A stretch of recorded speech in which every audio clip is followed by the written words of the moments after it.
Good evening. Thanks for joining us for our Old Testament studies. We've made it to chapter 37 of Genesis, and we're going to work on over into 38, just say a word or two about 37. As the Bible does throughout Genesis, it shows us the rejected line, and then it's followed by the accepted line. We've been studying about Jacob and Esau. Now we get to chapter 36. Chapter 36. And that's the chapter we're basically going to skip. You can read it if you want to. It's mostly a genealogy about all the kings and dukes that was in Esau's line. But the main thing is, in this ejected line of Esau, it makes a point at least 3 times in that chapter that Esau is or synonymous with Edom. And that's important because as you study the rest of the Old Testament, you find that Israel was always at battle with their arch enemy, the Edomites. And those are the descendants of Esau. So if you want to move on with me to chapter 37 now, if we breeze through Esau's line, we come to Jacob. And Jacob, see, we're continuing the story of the messianic line here. And Jacob, he dwelt in the land wherein his father was a stranger. Jacob lived in the land of Canaan. And these are the generations of Jacob. Joseph. Now see that we've come down, that's why we got that chapter before. It's bringing us to a new character. We've been studying Abraham, Isaac, and Jacob. Jacob's got 12 boys, but the one that we're going to spend more time with than either Abraham, Isaac, or Jacob, we're going to spend a lot of time in the next few chapters on the person of Joseph. His almost his youngest one. Benjamin was the youngest one, but Joseph and Benjamin, they were both from his beloved wife, Rachel. Remember, he had four women, 4 wives that he had children with, these 12 boys.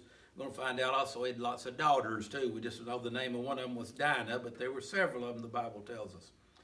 So we meet Joseph here in verse 2 of chapter 37. When he was 17 years old, and he was feeding the flock with his brothers, and the lad was with the sons of Bilhah and with the sons of Zilpah, 2 of them other wives, the handmaids, remember? His father's wives, actually calls those concubines here wives. And Joseph brought unto his father their evil report. Now, they didn't like him because Daddy favored him to start with.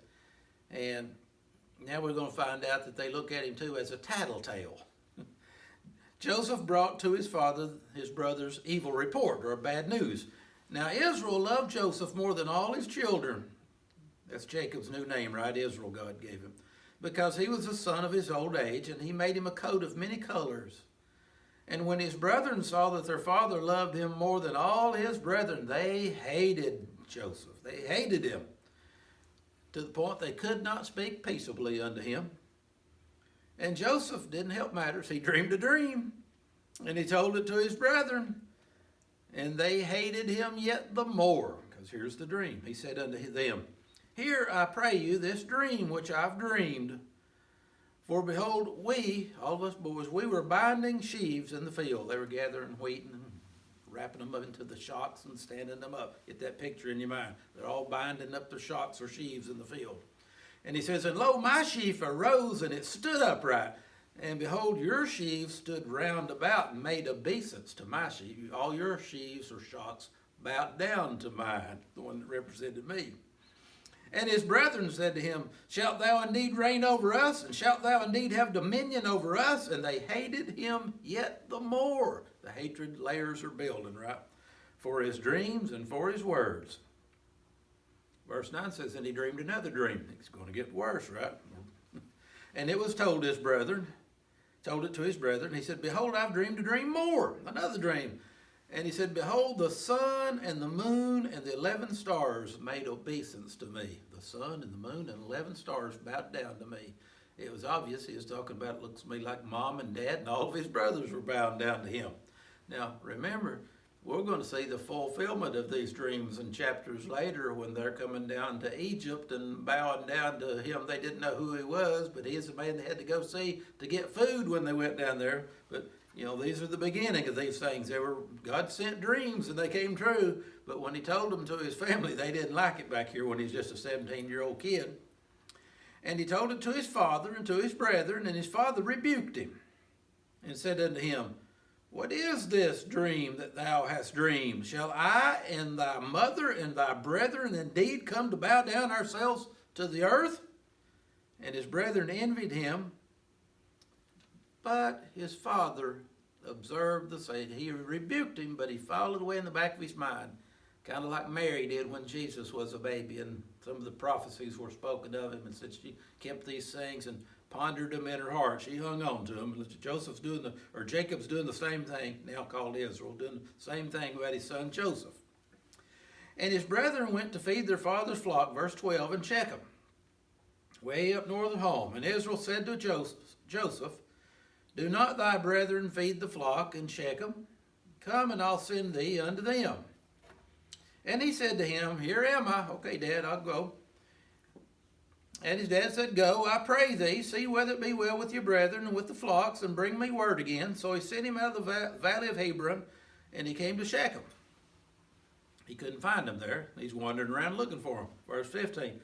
And a certain man found him, Joseph, and behold, he was wandering in the field. And the man asked him, saying, what seekest thou? What are you looking for? And he said, I seek my brethren. He told him who they was, I guess. So he said, tell me, I pray thee, where they feed their flocks. And the man said, they departed hence. They were here, but they've already left. They went farther on up. Days and days from home now. For I heard them say, let's go to Dothan. And Joseph went after his brethren, and he found them in Dothan. And when they saw him far off, they conspired against him to slay him. They said, here comes that dreamer now, that here's our chance. We've got him away from Daddy, and we're away from home, and we're out here in the wilderness. They cooked up an evil plan. And they said one to another, behold, this dreamer cometh. Come now, therefore, let's slay him. Let's kill him. Let's cast him into some pit. Now, I don't know if any one of them boys would have thought of something like that by himself, but it got this mob mentality going around them, right? And so one says something else, so they come up with the idea, let's just kill him and throw him in a hole over here. Cast him into some pit. And we'll say, some evil beast has devoured him. We'll see what will become of his dreams. And Reuben, now he was the oldest brother of all 12 of them, remember. He should have had a little more sense than the rest of them. But Reuben heard it, and he delivered him out of their hands and said, let's not kill him. Reuben said unto them, shed no blood, but cast him into the pit that's in the wilderness, and lay no hand upon him. And the Bible tells us that Reuben was saying that he might rid him out of their hands to deliver him to his father again. Reuben was thinking, I'll get them to throw him in this pit, and when they're gone, I'll get him out. And it came to pass, when Joseph was come to his brethren, that they stripped Joseph out of his coat of many colors that was on him. And they took him. They cast him into a pit. The pit was empty. There was no water in it. I've often thought of old Joseph getting thrown down in a pit like that when he was a little boy, and all his 11 older brothers, well, 10 of them was older brothers. Benjamin wasn't with him yet, but 10 of these older brothers had thrown him down into that pit. And they run off and left him. And you think about him in that pit, and you think, he looks down, it's just a dry, old, dusty hole in the ground. And he looks over here, dirt. He looks over here, dirt and stone, dirt and stone. He realizes, I can't climb out of this pit. And you think, well, if I'm going to get out of this pit, help's only going to come from one place, above, right? Remember that next time you feel like you're in a pit. Don't forget to look up. That's where the help's going to come from. The pit was empty, and there's no water in it. And then verse 25, they sat down to eat bread. The brothers did, and they lifted up their eyes, and they looked, and behold, a company of Ishmaelites, a wagon train was coming from Gilead with their camels, bearing spicery and balm and myrrh, and they were going down to Egypt to sell this stuff. And Judah said to his brethren, what profit is it if we slay our brother and conceal his blood? Let's make a little money out of this deal. Come and let us sell him to the Ishmaelites. And let not our hand be upon him, for he's our brother and our flesh. We don't even have to kill him. We just sell him to them. They'll take him down into Egypt and sell him for a slave down there. We didn't kill him. He's still alive, and we're rid of him. And we got some money in our pockets. For he's our brother and our flesh. And his brethren were content. Then they agreed. Then there passed by the Midianites. The Midianites and the Ishmaelites were traveling together, a small band of each one of them, it looks like merchantmen.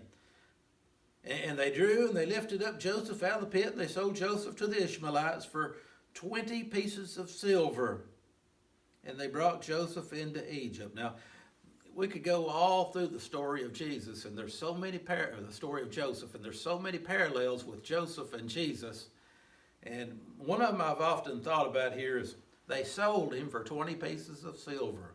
The price of a slave was 30 pieces of silver is what they sold Jesus for. And Zechariah even prophesied that in the Old Testament, that Jesus would be betrayed and sold for 30 pieces of silver, which was the price of a slave. But Joseph's just getting sold for 20 pieces here. And I thought, you know what? But the Ishmaelites and the Midianites, they wouldn't have given full price for him. I think they took him down there to Egypt where they got 30 pieces of silver for him. They've invested 20 and they take him down there to resell. And Reuben, he returned to the pit after that. And behold, Joseph was not in the pit. So yeah, Reuben's been gone, I think, when the other brothers have done this now.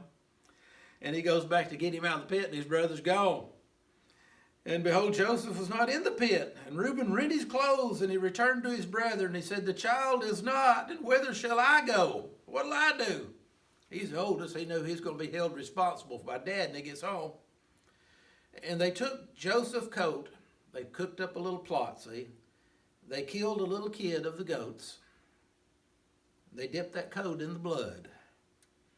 And they sent the coat of many colors, and they brought it to their father. They took it down to the old man Jacob now.